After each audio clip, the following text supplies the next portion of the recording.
15 number problem क्या है। अब आगे की ओर चलते हैं, 15 नंबर प्रॉब्लम को देखते हैं कि 15 नंबर प्रॉब्लम का आंसर क्या है। ठीक है, अब देखो स्टूडेंट, 15 नंबर प्रॉब्लम आपके पास अवेलेबल है, आप ध्यान दो, अब पढ़ो, उसके बाद समझ में आएगा कि 15 नंबर प्रॉब्लम का सॉल्यूशन क्या होगा। देखो, तो ऐसा unit of magnetic flux is, तो मैग्नेटिक फ्लक्स का क्या पूछ रहा है, ऐसा यूनिट पूछ रहा है।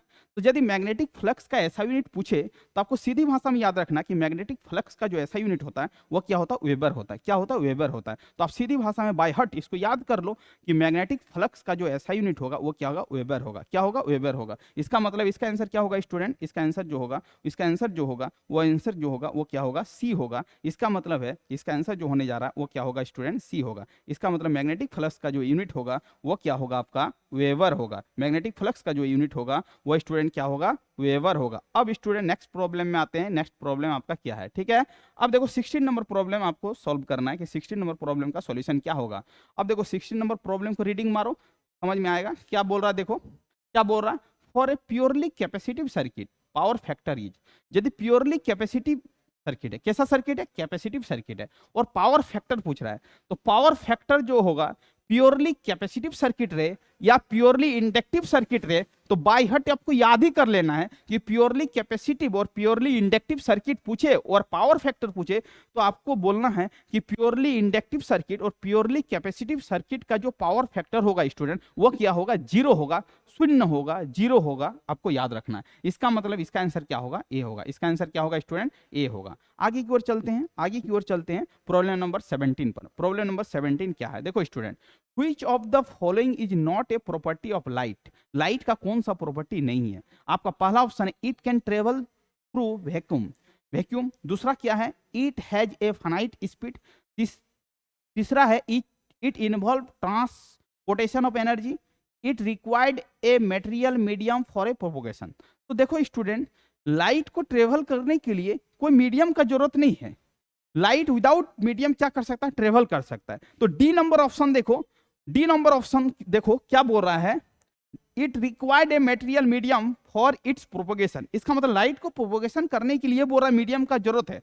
तो हम तो जानते हैं कि लाइट को ट्रेवल करने के लिए कोई मीडियम का जरूरत नहीं है। इसका मतलब डी ऑप्शन सरासर क्या हो रहा है, गलत हो रहा है। इसका मतलब इसका आंसर क्या होगा स्टूडेंट, डी होगा। इसका आंसर क्या होगा, डी होगा। आगे की ओर चलते हैं स्टूडेंट, आगे की ओर चलते हैं कि आगे का सॉल्यूशन क्या होगा, 18 नंबर प्रॉब्लम का सॉल्यूशन क्या होगा। अब देखो स्टूडेंट, अब 18 नंबर प्रॉब्लम पर आते हैं कि 18 नंबर प्रॉब्लम का क्या सॉल्यूशन होगा।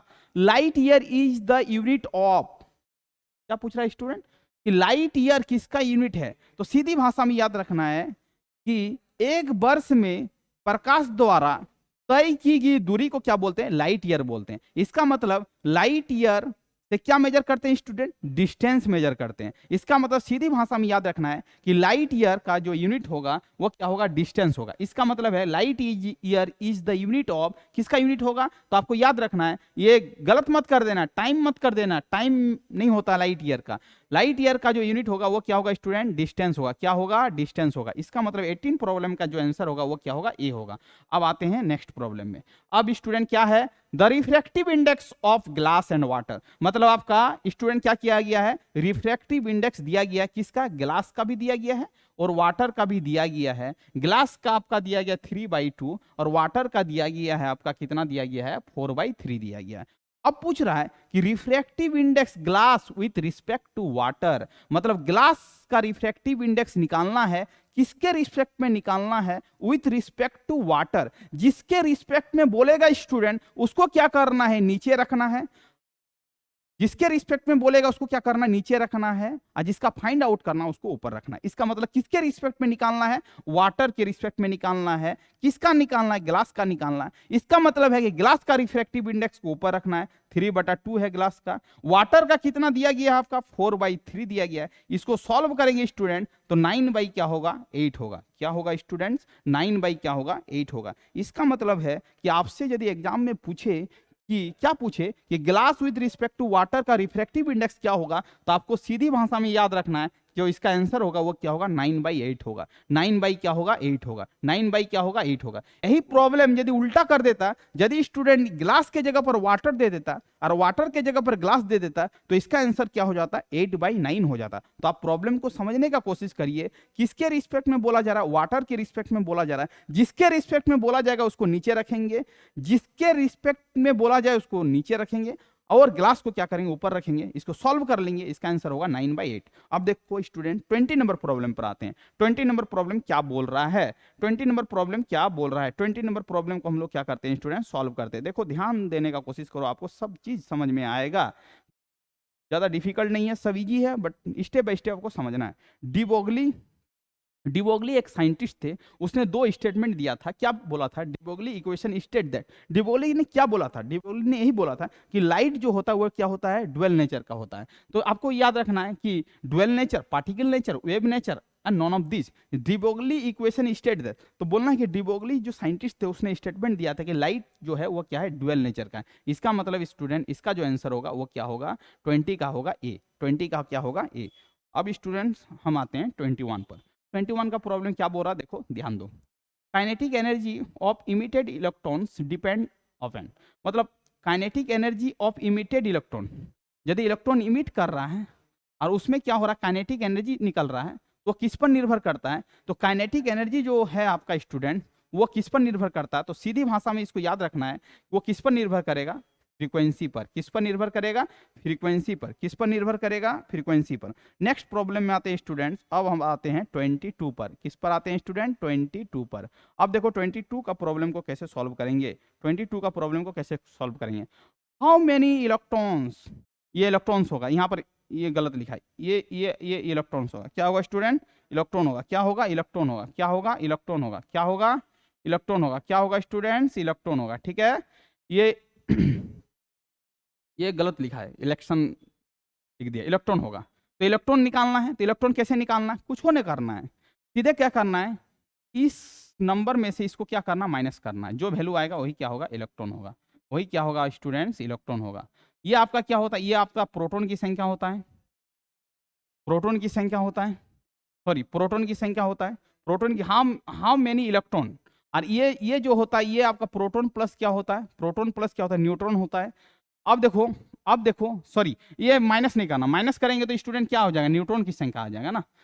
238 में से माइनस करेंगे तो वो न्यूट्रॉन की संख्या आ जाएगा ना। न्यूट्रॉन तो पूछा नहीं है, क्या पूछ रहा है, इलेक्ट्रॉन होगा, ये इलेक्ट्रॉन होगा। ठीक है, तो इलेक्ट्रॉन की संख्या निकालना है, तो इलेक्ट्रॉन की संख्या जो होगा वो क्या होगा। और यदि यहाँ पर कोई नेगेटिव साइन भी नहीं है, कोई साइन नहीं है, तो प्रोटॉन इज इक्वल टू क्या होगा, इलेक्ट्रॉन होगा। इसका मतलब इलेक्ट्रॉन की जो संख्या होगा वो क्या होगा, आपका 92 होगा। यदि न्यूट्रॉन पूछता तब माइनस करते, न्यूट्रॉन पूछता तब माइनस करते स्टूडेंट।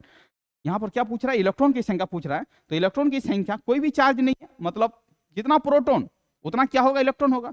प्रोटॉन कितना, 92, तो इलेक्ट्रॉन भी कितना, 92। इसका मतलब है कि इलेक्ट्रॉन और प्रोटॉन की संख्या क्या होगा, यहां पर बराबर होगा।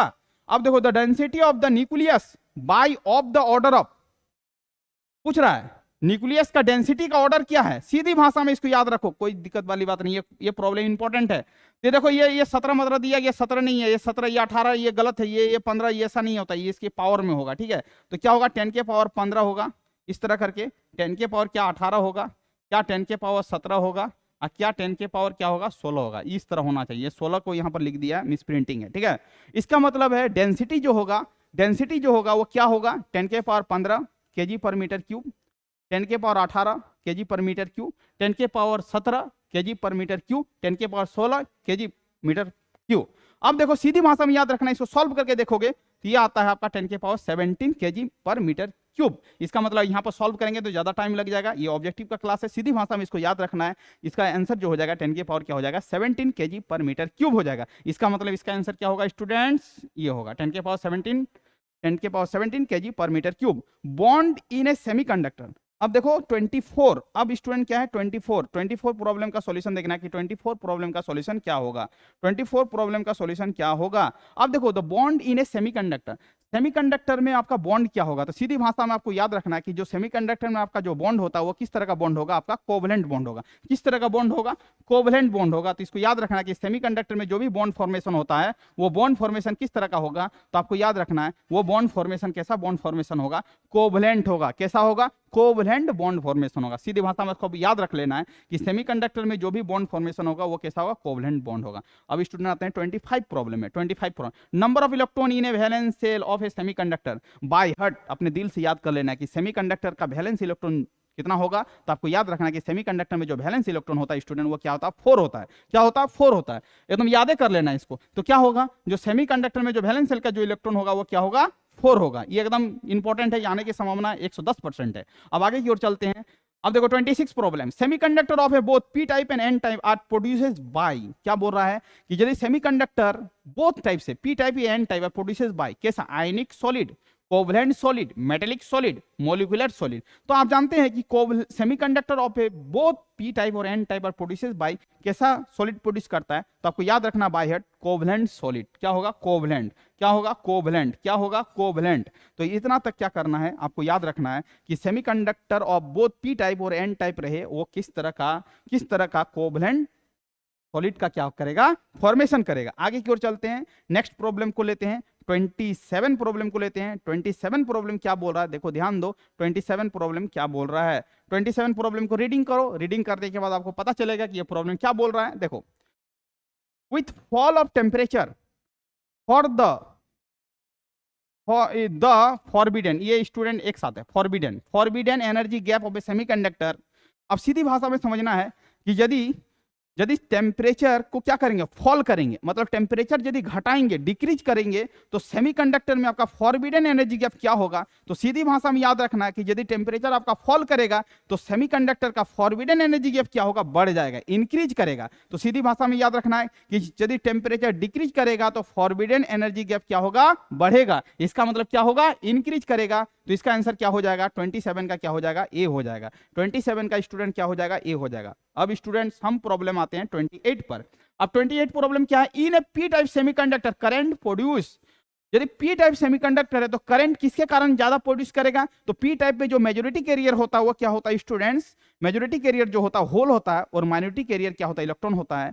यही आपका पी टाइप पूछा गया है। तो पी टाइप में जो करंट जो प्रोड्यूस होगा किसके कारण होगा, होल के कारण होगा। किसके कारण होगा, होल के कारण होगा। इसका मतलब इसका आंसर क्या होगा स्टूडेंट्स, होल होगा। यदि यही पी के जगह पर यदि एन दिया जाता, एन टाइप पूछा जाता, तो एन टाइप रहता तो इसका आंसर बदल जाता, क्या होता, इलेक्ट्रॉन होता। बट यहाँ पर पी टाइप पूछ रहा है, इसीलिए इसका आंसर क्या होगा, होल होगा। यदि यहाँ पर पी के जगह पर एन दे देता तो इसका आंसर आपका क्या हो जाता, इलेक्ट्रॉन हो जाता, सी होता। बट यहाँ पर होल के कारण होगा, क्योंकि ये टाइप कैसा है, पी टाइप है। कैसा टाइप है, पी टाइप है। इसका मतलब इसमें जो करंट पास करेगा किसके कारण पास करेगा, होल के कारण पास करेगा। अब स्टूडेंट आते हैं 29 पर। 29 का प्रॉब्लम क्या बोल रहा है, देखो 29 का प्रॉब्लम क्या बोल रहा है, देखो समझने का कोशिश करो। 29 प्रॉब्लम क्या बोल रहा है, देखो इन रिवर्स बायस, कैसा बायस होना चाहिए, रिवर्स बायस होना चाहिए।